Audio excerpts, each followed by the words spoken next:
One day, I saw love in my living room.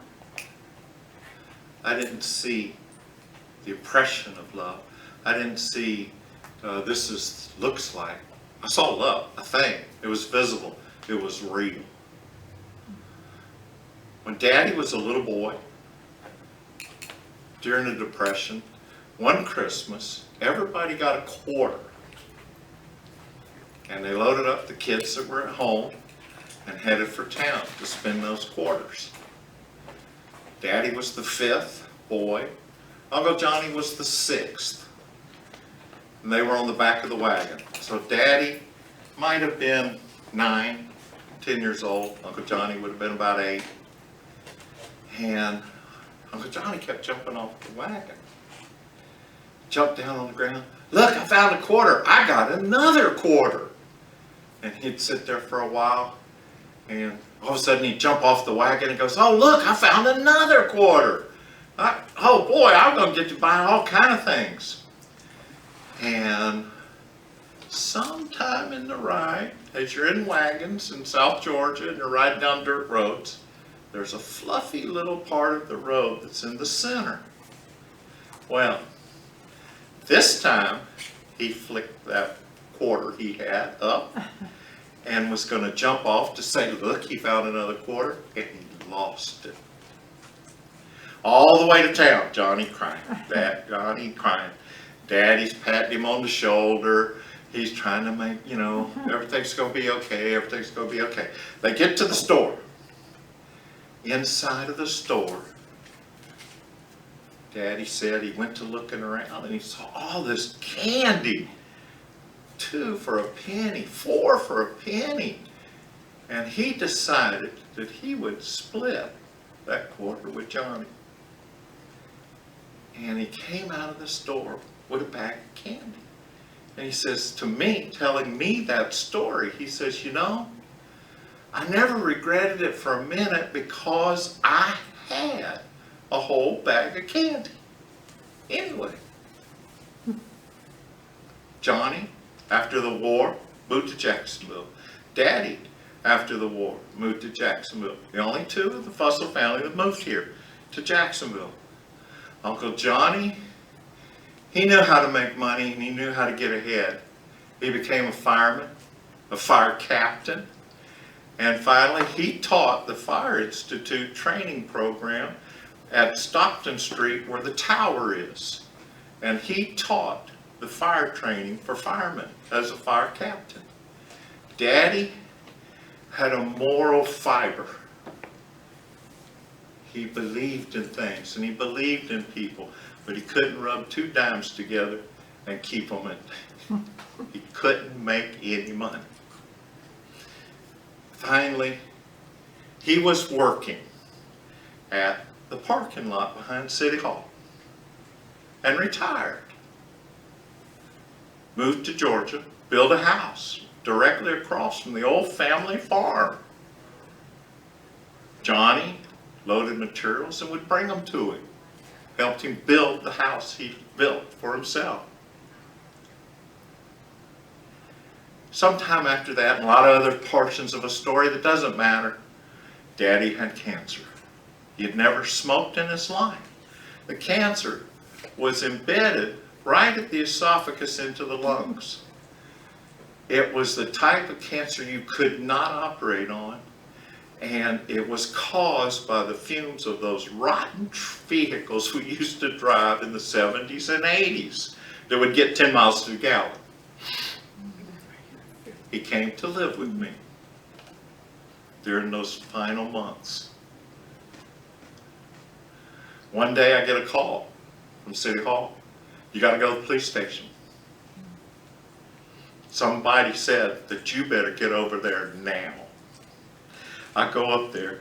There's Uncle Johnny leaning against the building with his cane and my cousin John. And he had come to see Orson. Now, he was the only person I know who called Daddy Snapper. Daddy called him Tupper. They both had their language of how they talked to each other. He came to the house. When there's a little interesting bit of this story. Daddy divorced from my mom. He lived in an Airstream trailer behind Uncle Johnny's house on a field that Uncle Johnny owned right there in Jacksonville. And that's where he lived until he retired. Now, they were sitting in the living room. I can tell you right now, I don't know what they were talking about. I was sitting in there, but I just don't remember it. Uncle Johnny was old. Daddy was old. They're in their 80s. Daddy was sick. You could tell that Uncle Johnny was running out of steam. They stood up to say bye. If you've ever in your life stood and stared at someone and just looked at their eyes, eye to eye, for any length of time, you know how incredible that experience is. They weren't this close. They were about this far from each other. And they stood there and stared at each other. I got uncomfortable. I got up. I figured they had a quiet moment that they needed with each other. These were the two men that taught me about work ethic, that taught me about moral ethic, that taught me how to love other people, who were standing there just staring at each other. So I went into the kitchen. I fixed up a glass of water, stood there for a while because I just honestly didn't know what else to do. I came back around. I looked around the corner, and they were still standing there. And they were staring at each other. I went back in the kitchen. I guess maybe I'm a chicken. Maybe I don't know what was going on at the time. But it was intense. Now, when I say that I saw love, what I saw in this whole impression of these two men who lived their lives entwined in each other, there was a boundless love that was being given back and forth. Never a word was said. So finally I came around the other way from the kitchen and just kind of stood there over to the corner. The feeling of what it means to stare somebody's eye to eye, you're not acting on a stage. You're not like you're looking at that other person, so you're giving back feedback back and forth. You're just looking at each other. They relived their lifetime together in those moments.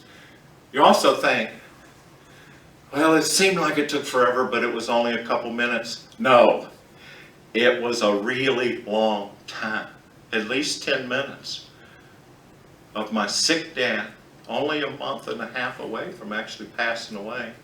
Uncle Johnny, who could barely stand up, standing there staring at each other. That's when I knew I had seen love in my living room. And I realized what Daddy meant about that bag of candy. That no matter what, he still had a whole bag of candy that he shared with that man standing there with him as they said goodbye. Thank you.